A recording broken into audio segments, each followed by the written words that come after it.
नमस्कार, आप देख रहे हैं खबर हरियाणा, आपके साथ में हूं अभी शर्मा। वक्त हो चुका है मसला का, लेकिन मसला में जो हम चर्चा करने वाले हैं वो बेहद महत्वपूर्ण चर्चा है। ये बेहद महत्वपूर्ण मसला है क्योंकि आज पेट्रोल पंप संचालकों की ओर से जिस तरीके से हड़ताल का ऐलान किया गया, हड़ताल का आह्वान किया गया और 24 घंटे का ये आह्वान है कि 24 घंटे तक पेट्रोल और डीजल आपको पेट्रोल पंप पर नहीं मिलेगा।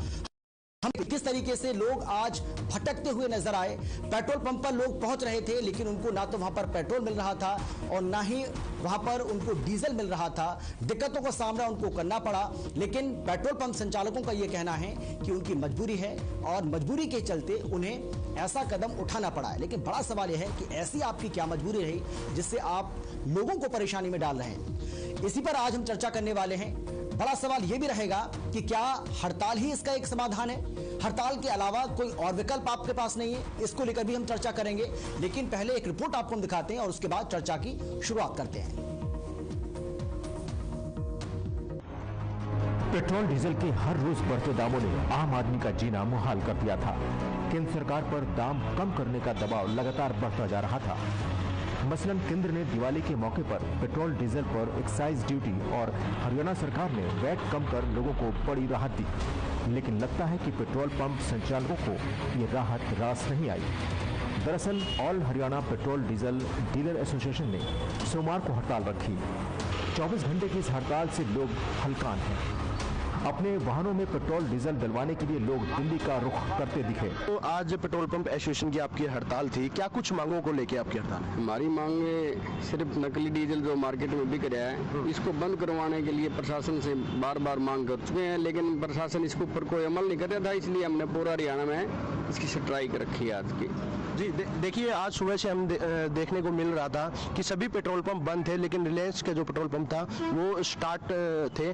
अभी आपने जो बंद करवाया है, क्या कुछ आप कहेंगे, क्यों इन्होंने जो सुबह से लेके अब तक खुला हुआ था?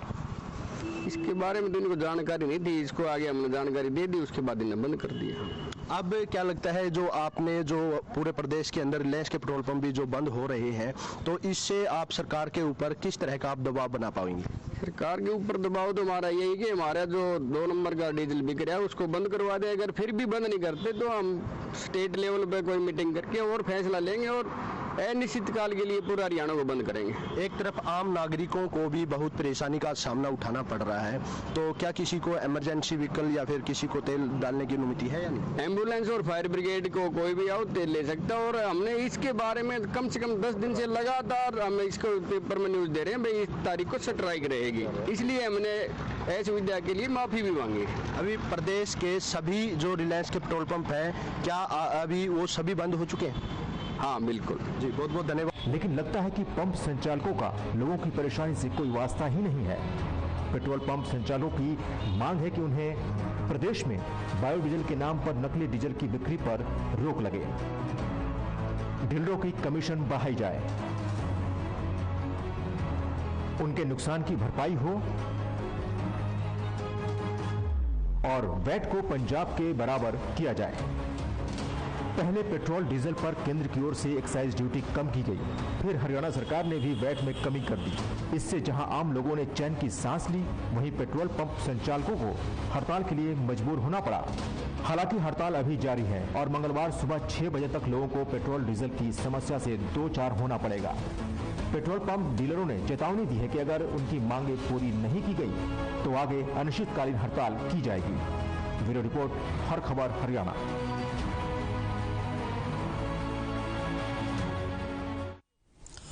तो इस रिपोर्ट के जरिए आपने देखा कि किस तरह से यहां पर लोग हलकान दिखे, लोग परेशान दिखे और इसके साथ ही यह भी आपने देखा कि क्या कुछ मांगे हैं इन पेट्रोल पंप संचालकों की, क्या कुछ वो मांगे कर रहे हैं और इन मांगों के जरिए यहां लगातार सरकार को घेरने की कोशिश, सरकार पर एक दबाव बनाने की कोशिश उनकी ओर से की जा रही है।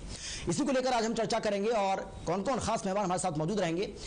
सबसे पहले उनसे आपका हम परिचय करा देते हैं।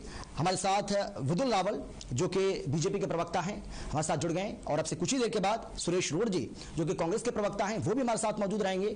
और इनके अलावा संजीव चौधरी जो कि प्रदेश अध्यक्ष हैं पेट्रोल डीजल वेलफेयर एसोसिएशन के, कुछ देर के बाद वो भी हमारे साथ मौजूद रहेंगे। लेकिन सबसे पहले हम रुख करेंगे विदुर रावल जी आपका। विदुर रावल जी, किस तरीके से देखा जाए, क्योंकि ऐसा लग रहा है कि कहीं ना कहीं आपके लिए भी एक बहुत बड़ी मुसीबत बन गई है, क्योंकि लोगों को आपको राहत देनी है, आपने राहत दे दी है, लेकिन ये राहत ऐसा लग रहा है कि जो पेट्रोल पंप संचालक हैं उनको राहत नहीं आई है। तो आपके लिए तो कहीं ना कहीं ऐसी स्थिति बन गई है कि इधर कुआं है इधर खाई है। जी, एक बार आप मेरा नाम ठीक कर लीजिए इसमें। जी बिल्कुल, नाम मेरा गलत लिखा हुआ, इसमें ठीक करवा दीजिए। ठीक है, आपके बिल्कुल सही कराते हैं उसको। ठीक है, बिल्कुल सही कराते हैं। जी रावल जी बोलिए। जी देखिए, पेट्रोल पंप के जो डीलर हैं वो भी इसी समाज से आए हुए लोग हैं, तो इसी समाज में रहने वाले लोगों को सभी की चिंता करनी चाहिए, हम सबका ये दायित्व बनता है, ये बिल्कुल ठीक बात है। जी दूसरी, हमारी जो सरकार है वो डाइसेंट को पूरा मौका देती है अपनी अभिव्यक्त करने का। हम किसी प्रकार से कोई अगर किसी बात से खुश नहीं है या किसी की कोई जायज मांग है वो लोकतांत्रिक तरीकों से रख सकता है, लेकिन जिस प्रकार कहा जा सकता है कि अपनी मांगों को रखते हुए दूसरे व्यक्ति को तंग ना किया जाए, दूसरे व्यक्तियों को परेशान ना किया जाए, ये भी हमें ध्यान रखना चाहिए। सरकार पूरे तरीके से, कोई भी लोकतांत्रिक तरीके से नहीं। मेरा सवाल ये है सर आपसे, रावल जी, मेरा सवाल आपसे ये है कि आप आम आदमी की सुनेंगे या इन पेट्रोल पंप संचालकों की सुनेंगे जो हड़ताल कर रहे हैं, आप किसकी सुनेंगे? इसीलिए मैंने कहा है कि आपके लिए परिस्थितियां बहुत ज्यादा विपरीत हैं, इधर कुआं है इधर खाई है, क्या करेंगे आप? ऐसा आप मानते हैं? हम एक के विरुद्ध दूसरे को फिट नहीं करते हैं, पहली बात। दूसरी बात, ये जो कारोबारी लोग हैं, ये जो डीलर हैं, इनका भी मुनाफा किससे है? उपभोक्ता कौन है? आमजन है। तो आमजन को परेशान ये अगर करते हैं तो ये अपने ही जो लोग इनको लाभ पहुंचा रहे हैं, जिनकी वजह से इनका कारोबार चलता है, ये भी अंत तो गत्वा उन्हीं को परेशान कर रहे हैं। तो सरकार ने इनके साथ बैठकर बातचीत की है, सरकार के प्रतिनिधियों ने भी की है, जो इन तेल कंपनियां उनके प्रतिनिधियों ने भी की है। और मेरे पास जो ताजा जानकारी, आप बातचीत कर रहे हैं सर, लोग परेशान हैं, आपने तस्वीरें देखी होंगी, दिन भर तस्वीरें हमने देखी हैं, और हर खबर हरियाणा ने पल पल की जो तस्वीरें हैं वो दिखाई है। हमने देखा किस तरीके से लोग भटक रहे हैं, लोग परेशान हैं, उनको पेट्रोल नहीं मिल रहा है, उनको डीजल नहीं मिल रहा है, वो दिल्ली का रुख कर रहे हैं। कौन लेगा इसकी जिम्मेदारी? अमित जी, मैं कुछ बताना चाह रहा था जब आपने टोका। सर मेरा सवाल भी, काउंटर सवाल तो सर करूंगा मैं, वो तो अधिकार है मेरा। लेकिन मैं कुछ आपको जानकारी जी बिल्कुल दीजिए, इंतजार करना चाहिए। जी पूरा मौका मिलेगा सर आपको, बोलिए।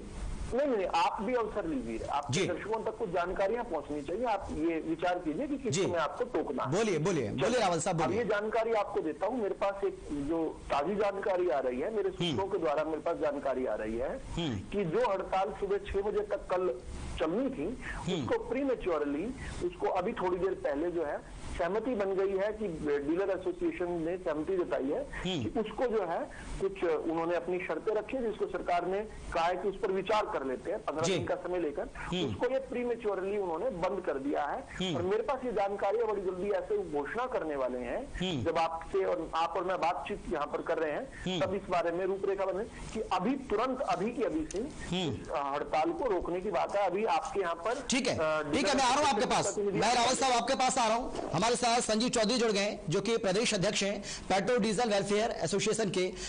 संजीव चौधरी जी, मेरा सवाल सीधा आपसे यही है, जो रावत साहब कह रहे हैं कि सहमति बन गई है सरकार और आपके बीच में, और इसीलिए हो सकता है कि 24 घंटे की हड़ताल का जो आह्वान आपने किया था वो हड़ताल कम की जाए, और अब से कुछ ही देर के बाद वो तो ये भी दावा कर रहे हैं कि आप इस हड़ताल को वापस ले लें। सच है क्या ये बात सही है? नहीं, देखिए, हमारी एसोसिएशन ने प्रातः 6 बजे से शाम को 6 बजे तक का हड़ताल का आह्वान किया था, और हमारी हड़ताल पूर्ण रूप से 100% सफल रही है। डीलर भाइयों का प्रदेश भर में हमें पूरा सहयोग मिला है, और हम ना ही किसी स्तर पे हमारी कोई सरकार से या तेल कंपनियों से कोई बात हुई है। ये बिल्कुल निरापद है कि इसमें हमने कोई इनिशिएटिव गवर्नमेंट ने हमारे साथ किया है या तेल कंपनियों ने किया है। नहीं रावत साहब जो आप दावा कर रहे थे, आपके दावे की हवा तो यही निकल गई। जो आप कह रहे थे, आपने सुना जी, आप जल्दबाजी में हैं जी, आप शायद कुछ जल्दबाजी। मैं जल्दबाजी में नहीं हूँ सर, जो आपने कहा मैंने एज इट इज वही सवाल उनसे पूछा है। जो आपने कहा, जो आपने मुझे जानकारी दी सर, जो हमारे दर्शकों को आपने जानकारी दी, मैंने एज इट इज वही बात उनसे पूछी है, अपनी तरफ से कुछ नहीं पूछा है सर। आप 75 गज का लंबा सवाल पूछने के बजाय मुझे स्पष्ट करने दीजिए। बोलिए, सवाल पूछने का अधिकार है सर, मुझे वो हक दीजिए। अब बोलिए आप पहले सवाल पूछिए, फिर मैं स्पष्ट करता हूं। सवाल यही है मेरा आपसे, जो आप दावा कर रहे हैं उस दावे की हवा यहां पर निकाल दी है। संजीव जी को आपने सुना, उनका यह कहना है कि हमारी कोई सरकार से किसी तरह की इसको लेकर बातचीत नहीं है और उनकी जो 24 घंटे की हड़ताल है वो जारी रहेगी। मंगलवार सुबह 6 बजे तक पेट्रोल डीजल हरियाणा के लोगों को नहीं मिलेगा। अब ये जो आपने 1 मिनट खराब किया, इससे कोई भी जानकारी नहीं मिली। मैं कुछ बता सर, आप बोलिए। अब देखिए, अब बार बार मुझसे सवाल, मैं आप कहेंगे सवाल दोबारा से पूछिए, आप मेरे सवाल को गलत ठहराने की कोशिश करेंगे, समय जाया हो रहा है सर। दर्शकों के पास इतना वक्त नहीं होता है सर। जवाब दीजिए, मैंने सवाल किया, आप जवाब दीजिए। पूरा मौका आपको दे रहा हूँ, बोलिए सर। दर्शकों का समय क्यों नष्ट कर रहे हैं आप? हाँ रावत सर बोलिए। आप दर्शकों का, रावत साहब बोलिए, आपको अगर अवसर दिया जाए आप 2 मिनट और खराब बोलिए सर। ये मेरे और आपके बीच की, ये बहस मेरे आपके बीच की नहीं है सर, ये आम लोगों की जी, आप सर, हमें और आपको दोनों का आम लोगों की लड़ाई लड़नी है सर। बोलिए, अभी तुरंत बोलना बंद कीजिए ताकि मेरी बात दर्शकों तक पहुंच जाए। बोलिए सर, बोलिए जी। ये एक ऑर्गेनाइजेशन, ये एक अम्ब्रेला ऑर्गेनाइजेशन ने हड़ताल की थी। जिस ऑर्गेनाइजेशन की मैं बात कर रहा हूँ, मेरी बातचीत हुई है इसी ऑर्गेनाइजेशन, एक ऑर्गेनाइजेशन जिसके महासचिव रामेश्वर चौहान जी हैं, उनसे मेरी बातचीत हुई है। उन्होंने बताया है कि उनकी जो मांगे हैं उस पर IOCL, Indian oil corporation limited में उन्होंने, कंपनियों ने आपस में सहमति बताई है और IOCL के MD जो हैं श्रीनिवास जी, उनको अधिकृत किया है कंपनियों ने कि वो इनकी मांगों पर अगले 15 दिन में विचार करें। और उसी को देखते हुए उन्होंने ये कहा है कि हम इस हड़ताल को, जो कि हमने अगले दिन सुबह 6 बजे तक की हुई थी मंगलवार को, ये ऐसा मेरे सूत्रों के, ठीक है। रावत साहब मैं आऊंगा आपके पास। रावत साहब मैं फिर से लौट रहा हूं आपके पास। सुरेश रोड जी हमारे साथ जुड़े हुए हैं, कांग्रेस पार्टी के प्रवक्ता हैं। रोड साहब, आप पेट्रोल पंप संचालकों की जो मांगे हैं उनका समर्थन करते हैं क्या? सीधा सवाल है मेरा आपसे। मैं सबसे पहले हाँ ना में जवाब आपसे चाहूंगा, उसके बाद मेरा अगला सवाल। हाँ, कांग्रेस पार्टी पूर्णतः पेट्रोल पंप संचालकों की मांगों का पूर्ण समर्थन करती है। पार्टी इसलिए करती है क्योंकि ये सिर्फ पेट्रोल पंप संचालक अपने लिए ये मांगे नहीं उठा रहे हैं, बल्कि ये मांगे आम आदमी के लिए है जो सुबह 50 रुपए का पेट्रोल चलाकर अपनी मोटरसाइकिल में, स्कूटी में, बाइक पर अपनी रोजी और रोटी कमाने के लिए निकलते हैं। वो कैसे? ठीक है रोड साहब, मेरा आपसे अगला सवाल है। रोड साहब, मेरा आपसे अगला सवाल है। मेरा आपसे अगला सवाल ये है, रोड साहब मेरी बात सुनिए। मेरा आपसे अगला सवाल ये है, रोड साहब आपने जवाब मैंने सुन लिया ना, मैंने तो सर सिर्फ ये कहा था आपसे हाँ और ना में जवाब दीजिए, उसके बाद मैं आपसे अगला सवाल करूंगा। मेरा अगला सवाल आपसे ये है, आप मुझे बताइए कि लोगों को जो आज परेशानी हुई, जो दिक्कतें लोगों को हुई हैं इस हड़ताल के चलते और जो हो रही हैं, आप उसका भी समर्थन करते हैं क्या? आप उसके भी साथ हैं क्या? कांग्रेस पार्टी उसके भी साथ है क्या? जवाब दीजिए सर। बिल्कुल सर, जवाब दीजिए। इस बारे में मेरा ये कहना है कि जो आज आम आदमी को परेशानी हुई है ना, वो जो परेशानी हुई नहीं है, हो रही है, अभी भी हो रही है और आने वाले समय में भी होगी, क्योंकि सुबह 6 बजे तक है हड़ताल। नहीं मिल रहा पेट्रोल लोगों को, दिल्ली जा रहे हैं लोग, धक्के खा रहे हैं लोग, लौटना पड़ रहा है उनको वहां से। देखिए, इस बारे में मेरा स्पष्ट कहना है पार्टी की तरफ से, जो आम आदमी को परेशानी हो रही है हड़ताल के कारण, उसके लिए सीधे सीधे नरेंद्र मोदी और मनोहर लाल रोड साहब किसने किया है? रोड साहब 28 ड्यूटी में रोड साहब ये जो गड़बड़ हुई है, पहले आप कह रहे थे, रोड साहब सवाल तो सुन लीजिए, पहले आप कह रहे थे सरकार महंगाई लगातार बढ़ा रही है, पहले आप कह रहे थे पेट्रोल डीजल के दाम लगातार बढ़ रहे हैं, सरकार ने गड़बड़ मानती है, लोगों को राहत दे दी, अभी भी आपको चैन नहीं है, अभी भी आप कह रहे हैं सरकार गलत काम कर रही है। आपके हिसाब से क्या करना चाहिए सरकार? आपके हिसाब से सरकार को क्या करना चाहिए बताइए? मुझे ये नहीं पता लग रहा कि दो लोगों की आवाज आ रही है, एंकर बोल रहा है या बीजेपी का प्रवक्ता बोल रहा है या दोनों? नहीं, सिर्फ मैं बोल रहा हूँ, मुझे ये स्पष्ट नहीं हो पा रहा। सिर्फ मैं बोल रहा हूँ और मैं एंकर बोल रहा हूँ। मैं बीच में हर खबर हरियाणा के एंकर को आप सुन रहे हैं और वही आपसे सवाल कर रहे हैं। नहीं, मेरे को आवाज डबल आ रही है, बीच में कोई और बोल रहा है, उनकी बात करते चलिए मैं थोड़ी देर के लिए चुप हो जाता हूँ, बारी आपकी, दीजिए जवाब दीजिए, बोलिए। मैं ये कहना चाहता हूँ कि जो इसके लिए जो ये पिछले 6 महीने साल से लगातार हर रोज 30 और 35 पैसे पेट्रोल और डीजल प्रतिदिन बढ़ता था ना, उसके लिए नरेंद्र मोदी और बीजेपी की सरकार जिम्मेदार है। और आप पेट्रोल पंप संचालक जो है वो भी किसानों के नहीं है, उसके लिए सोनिया गांधी जिम्मेदार है या अगर आप बात रखेंगे अपनी, नहीं है, मैं बंद कर दूंगा इसको।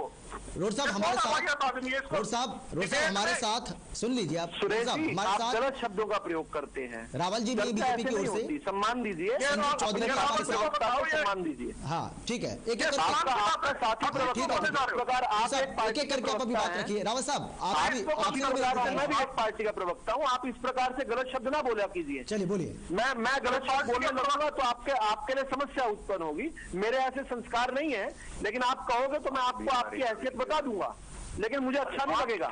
मुझे मजबूर ना किया कीजिए, आप डिबेट किया कीजिए, आप व्यक्तिगत प्रहार ना किया कीजिए। आप बदतमीजी करने के आदी हैं, लेकिन मैं बदतमीजों को ज्यादा बर्दाश्त नहीं करता हूं।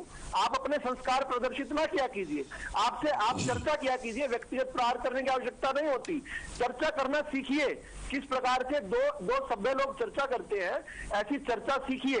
व्यक्तिगत प्रहार क्यों करते हैं आप? रावल साहब आपको उनको सिखाने की मेरा आप बात रखिए ना। उम्र में भी मुझसे बड़े हैं, उम्र में भी मुझसे बड़े हैं। आपके पास रोड साहब मैं आपके पास आऊंगा। रोड साहब मैं आपके पास, सुनिए ठीक है रावल साहब, आपके क्या क्रेडेंशियल, रोड साहब बात का जवाब दीजिए। ठीक है, एक एक करके बात रखिए। देखिए डिबेट के घर में प्रहार नहीं बर्दाश्त होगा, डिबेट की घर में रखिएगा। मैं आपका सम्मान करता हूँ, नहीं आप चले जाए बेशक, आप बेशक चले जाएं, लेकिन मैं ये व्यक्तिगत प्रहार बर्दाश्त नहीं करूंगा बिल्कुल भी। ये व्यक्तिगत, मैं तेरे को जानता नहीं, ये व्यक्तिगत प्रहार है।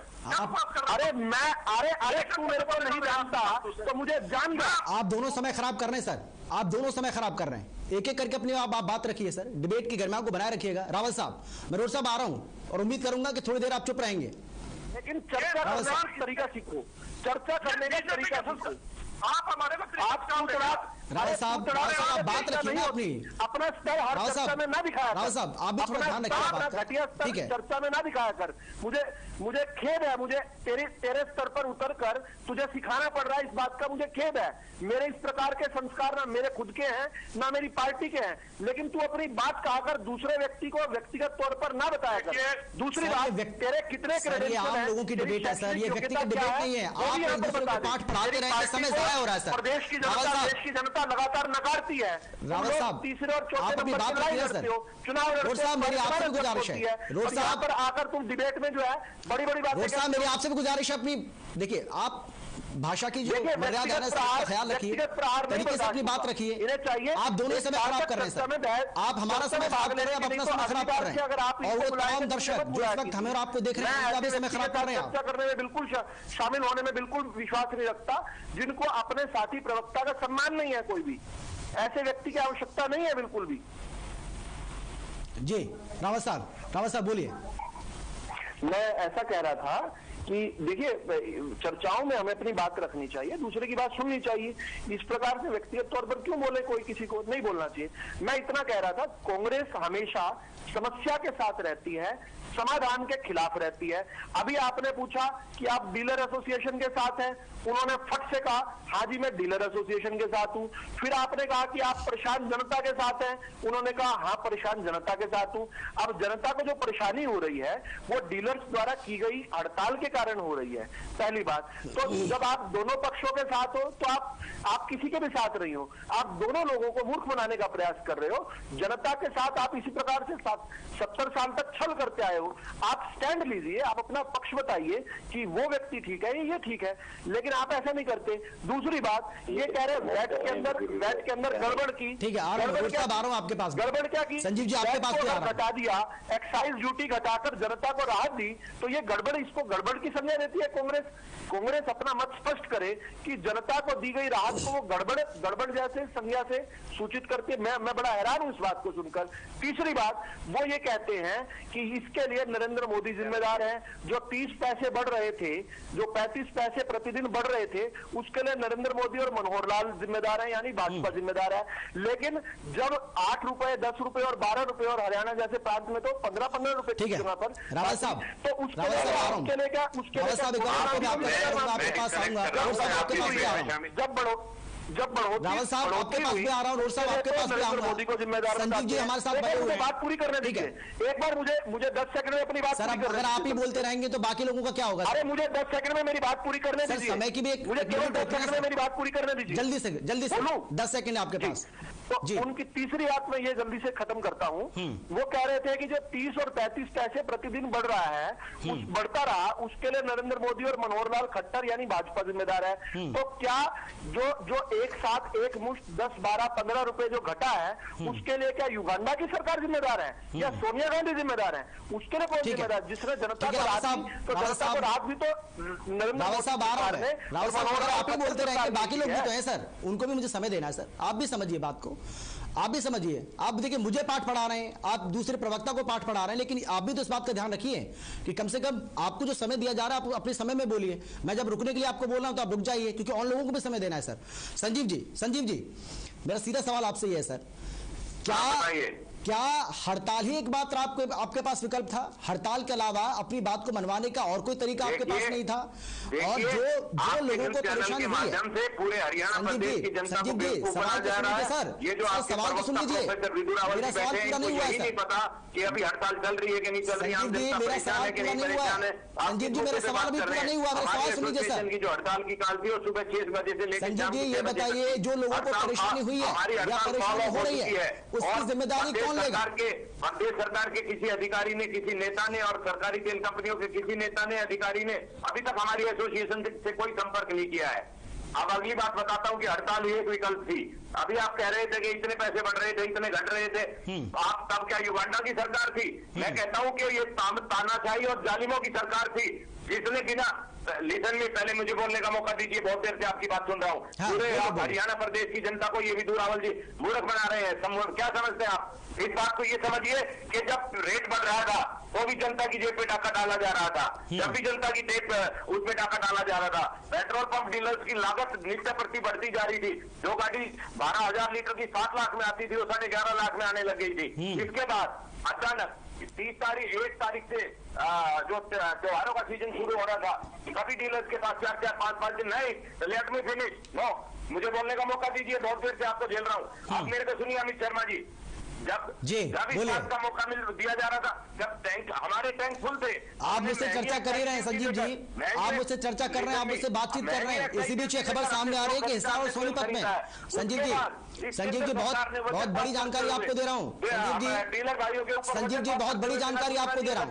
सर सुन लीजिए, सर सुन लीजिए, आप तो नॉन स्टॉप बोले जा रहे हैं। सर सुन लीजिए, मैं आपके लिए आपके काम की बात बता रहा हूँ सर।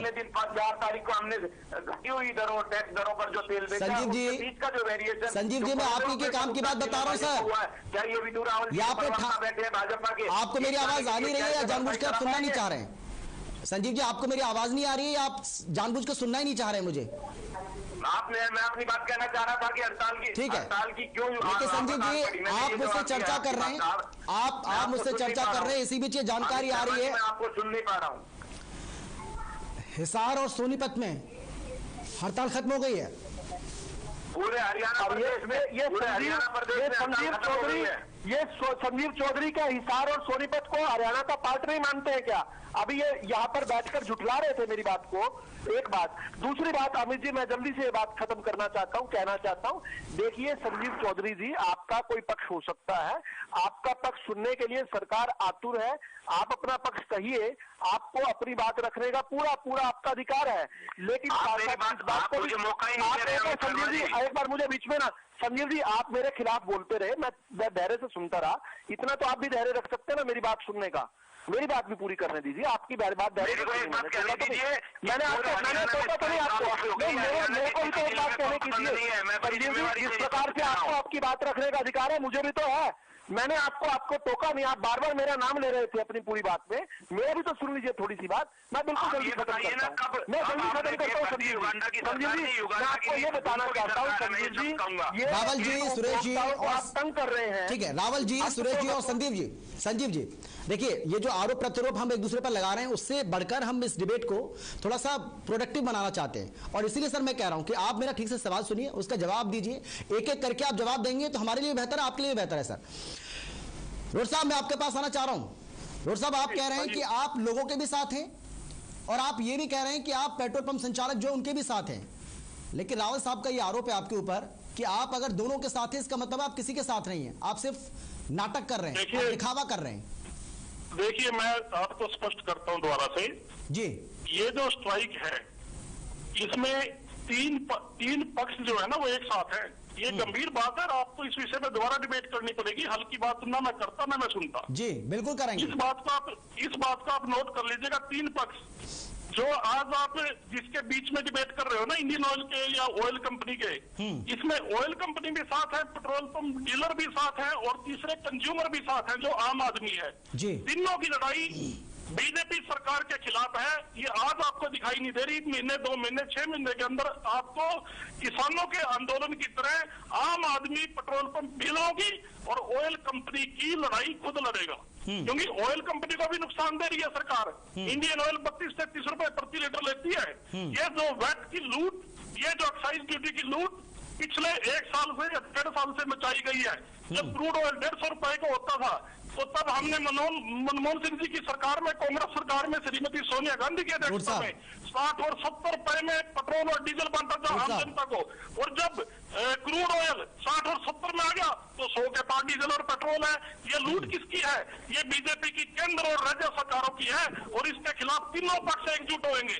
आज आप इंडियन ऑयल के सिर पे इसको बांधे को फोड़ रहे हो, आप बीजेपी को छिपा रहे हो पीछे। असली चोर कौन है? असली चोर सरकार है जो वैट और एक्साइज की ड्यूटी पे आम आदमी की जेब में डाका डाल रही है। समय की बहुत कमी है सर, बहुत कमी है। एक छोटा सवाल है मेरा आपसे, मुझे रोड साहब आप ये बता दीजिए कि केंद्र सरकार ने एक्साइज ड्यूटी घटाकर और हरियाणा सरकार ने वैट घटाकर जो लोगों को राहत दी है, क्या गलत है वो? क्या कांग्रेस पार्टी उसका समर्थन नहीं करती है? नहीं किया, लेकिन डीलर्स तो उसका विरोध कर रहे हैं ना सर, ये डीलर्स तो उसका विरोध कर रहे हैं। इनका वोट तो यही है ना सर, रोड साहब इनका वोट तो यही है ना।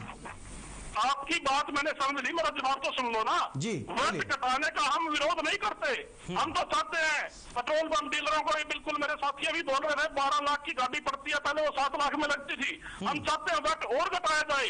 कांग्रेस पार्टी की तरफ से मेरी मांग है कि पंजाब सरकार की तर्ज पर वैट को और डाउन किया जाए। चलिए रोड